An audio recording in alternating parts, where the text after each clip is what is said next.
I have made some notes, and I think it's already clear Jamie has some questions, and there might be some other questions as well. This is a little bit of a confession, I suppose, and we'll just keep this between ourselves, if that's all right. 10 Hail Marys. That's right.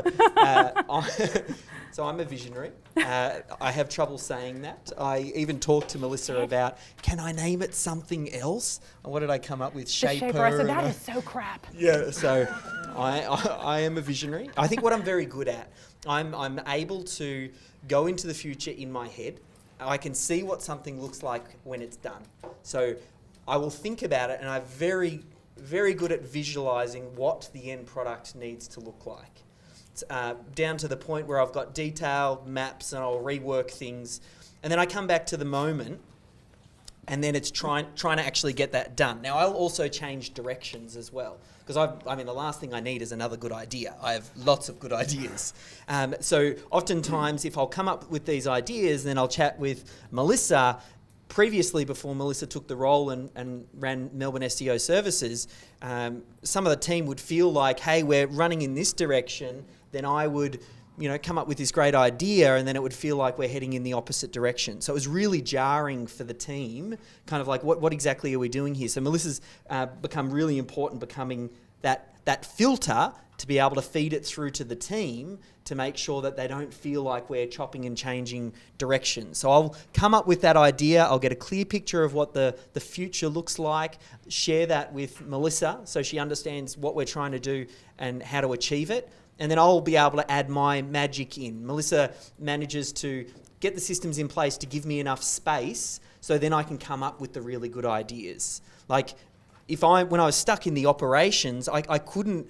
There's no way I could have taken 3 months off to work full time on this thing for Michael Gerber if I was so stuck in I wouldn't have even seen that as an opportunity to take. So having that freedom was really quick. So I do move quite quickly, and one thing I have found, which is that thing Melissa was saying about chewing with my mouth closed and wiping my feet when I'm in the business. Metaphorically speaking. That's metaphorically right. speaking. I'll sometimes my problem is because I'm moving at light speed, I know what the end picture looks like. So I'll try and move really quickly. So sometimes I'll try and shortcut systems, and I'll not follow systems because I think it's quicker that way. Oftentimes, though, that ends up costing more time. Like, case in point, I talked about Charlie earlier. I spent 45 minutes on the phone with him only to find out that the team just sent him the email anyway, and I probably didn't need to do it. Yeah, totally. I think when Dave was talking about the whiplash effect, a lot of the team, when I first came in, were like, he tells us to do this, and then we got to do that. And just even at the beginning of this year, Dave and I had a big meeting, and he went through a lot of his ideas. He had all these different ideas that he wanted to do, so many, and you should see the notebook. It's crazy, right? And I'm pretty sure there was a lead kite in there. I'm pretty sure there was, right? So I remember sitting there and listening to him go through it all. And I don't know if you remember this, and I went, that's really good, Dave, but how does that match with your vision? And he went, and he stumbled and tripped up to try and tell me how this idea matched with the vision. And I was like, you were struggling to make this match. Put it aside. Doesn't mean it's total crap, but this is not matching where you want to go. So that's real life. You remember that we were at the cafe, and I remember having to completely crush your heart and tell you that way. He had it all mapped out. He knew what we were going to do, this and that and that, and I was like, I'm so sorry. That ain't happening. Unless he came to me and said, Melissa, turn the ship around. We're going another direction, right? I wasn't going to let him do that. So, yeah, that was case in point. Yeah, and it's been interesting for me to be the business owner and then to be able to step out of the business and then have someone else run it.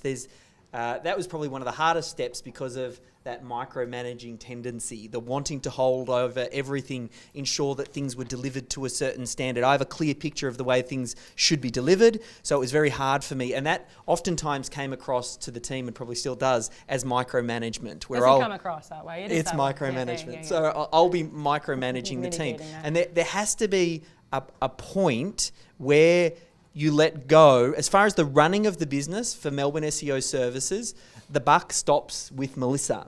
Melissa makes the final call for the team. And as much as that's hard for the business owner, you've got the ego of thinking, you're in charge. We need to separate the roles.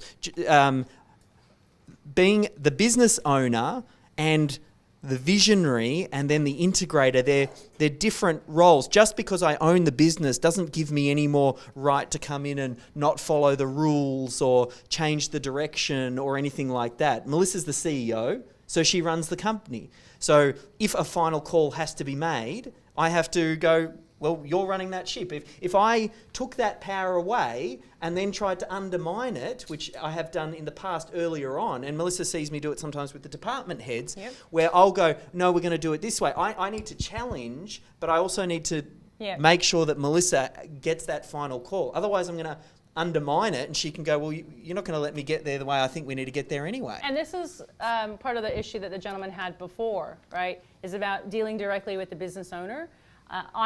Initially, when Dave was having a really hard time letting go, and I'll just say this right now, visionaries, when you're bored and you have no more ideas, you meddle with stuff like serious, okay?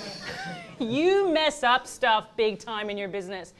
And I know if I come into work and I've got 62 emails from Dave in like a 15-minute period. At 12 o'clock at night. I know he's got nothing to do, okay? And the problem with that, though, is that what happens is that if you come in and you start meddling with stuff, he undermines me, right? And I've had to say to Dave, listen, I get you're the, I've said this how many times, I know you're the business owner. Ultimately, if you want to do this, you can. But let me tell you why it's a bad idea. And I go through these different steps. And I say, so you can choose. Do you want me to run the business or do you want to come back in and do it? And that gets him every time. So he goes, you do it. And I go, okay, well, if you want me to do it, stop with that 68,000 emails at midnight. Or he still does it. But over time, though, I've gotten better. You begin to be able to step back from the business. Now, Melbourne SEO and video, I'm quite comfortable and confident with her running that. There is no way that any of us would be here today if I wasn't given the space to start working on Systemology and System Hub. That was the side project for many years. Melissa created that space. I see that for me as a huge opportunity, something that I'm very passionate about. And when I'm working in that business, it's like I'm a startup. There's only really 2 staff in that side of the business. We see it very separately. Melissa allows me to borrow some staff for marketing, and I lean on the Melbourne SEO services team. But oftentimes the business owner and the visionary is strongest in that startup phase. Yeah. Then once the business gets to a certain size, that's when it needs to be handed over to someone to grow it through to the next level. So it's what has happened now, and it's only through the perspective of having Melissa run it, I've realised how important that is. Now, how do you find one of these integrator people? We've been discussing how could we, imagine if we had the system to find the integrator. And when I figure that out, I'll let you know. I've known Melissa for so long, like for years, and we've built up that trust. And as the business owner, you're probably going to go through integrators. Some will work, some won't. Like I have been quite fortunate now where we're at that point and I've got that relationship. But if you can find that someone, I know Brian and Prue, we were talking about this earlier. Brian is the visionary. Prue really runs the business. And there's a lot of examples of that. And Melissa talked about some of the big companies like your Henry Ford and your Ray Krocs, and a lot of those, there are people who are more, you've got the Ray Kroc front and centre and they made a movie about him, but you never hear about the other dude. Yeah, the integrator is an unsung hero, in all honesty, and I know I'm saying that from my own, because I'm an integrator, but my little tiny violin that nobody hears.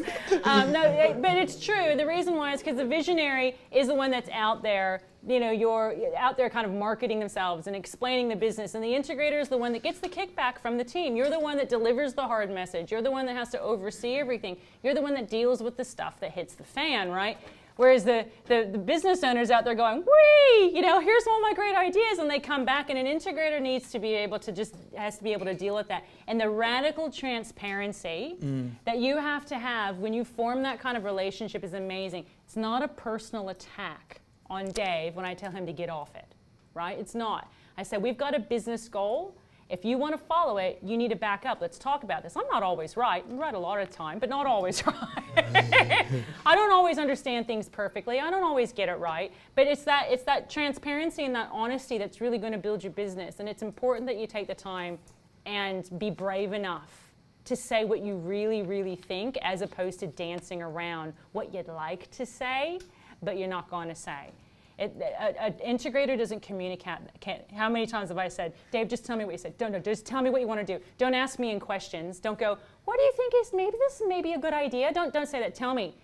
Do you want me to give you an answer, or do you want me to do something specific? Do you think it would be a good idea if we do this? I'll do that oftentimes to the staff. That all the time. Whereas I should be just saying, I want you to do this. Yep. And there's a time and place for that. Do any of you guys do that? You kind of dance around the instruction? That's often, you're probably the visionary then. Would I be right? The radical transparency thing is an interesting one, and I'd read the book just recently, the Ray Dalio one, Principles. If you've read that, he talks a lot about that. It's fortunate that it now starts from the top of the company and then goes down. Still, to try and have radical transparency with the rest of the team, a lot of people have trouble with radical transparency because they feel like it is a personal attack on them. If you're giving them feedback on how something needs to be better or how they need to improve, they feel like you're attacking them. Whereas once you build that relationship and it becomes that safe place, the purpose, and it's one of our, I suppose, cultural values, is we're looking to improve. It's that constant, never-ending improvement. So I need to approach any feedback as yes, I have flaws and foibles, and the older I get, the more I recognise them. I didn't recognise them when I was younger, but now I'm starting to realise where I'm strong and where I'm not. And the whole point is to double down on what you as the business owner are strongest at, and then build the team around you to support anything that you're not so strong at. Yeah. So which leads to the last point, which is where you're not strong. There is some. We keep on learning as we go through this process. And the other thing that I've learned as we've gone through this is there is a point in the business, we're going through it now, where the business owner's strength actually becomes the weakness of the business. So my strength in Melbourne SEO services is I'm a great marketer. We do great videos. We've got great content. I do that all incredibly well. Now that I'm extracting myself from the business and I'm getting busy with other stuff, it's becoming the weakness of Melbourne SEO services is its marketing. It used to be really, really strong. But now I'm stepping out of the business. Now we're starting to realise it's like the business owner. That's one of the last things they let go of is their unique ability. Yeah. So that's where we're at right now. But you kind of keep learning things along the way. I just wanted to mention that because you'll get to a point maybe where you identify that as a weakness in the business, and it's good to recognise. And not just that too. What got you to where you are? I think you mentioned before, right? Either micromanaging or getting really full on with your team, or shooting 1,000 arrows before you aim, right? That got you a target every now and then. It doesn't work when you have a bigger team anymore. You can't shoot 1,000 arrows. You're going to hit someone in the butt. You've got to aim first, and also you have to, like with micromanagement, that got you good. When it was just you and the team when it was small, but at a bigger level, it doesn't empower people. So it's really important. Awesome. So it's good. I love the game of business. Yeah. Challenges at every step. Yeah, I don't know if we'll save the questions towards the end, unless there's anyone who's got like a burning question. Just we're showing you how good our systems are by keeping to time. Okay, one question, and then. So with that point of you having that strength of the marketing, because I'm at the same point with my work with certain things I do. What are you guys going to do about that? They're going to extract my brain. It's literally. So we're identifying. The CCF? Yeah, we're figuring out the CCF. We've already done the CCF anyway. We're doubling down on those steps in the CCF. Yep. And then I'm the knowledge worker. We've got the extractor who'll work with me to extract that out and then help with documentation. And we're just looking for repeatable tasks in the business that someone else can take. Then I can still occasionally step back in and do, the magic marketing piece here and there. But there's at least repeatable things that are happening consistently. Yep. Thank you. Great. Thanks, everyone. Woo!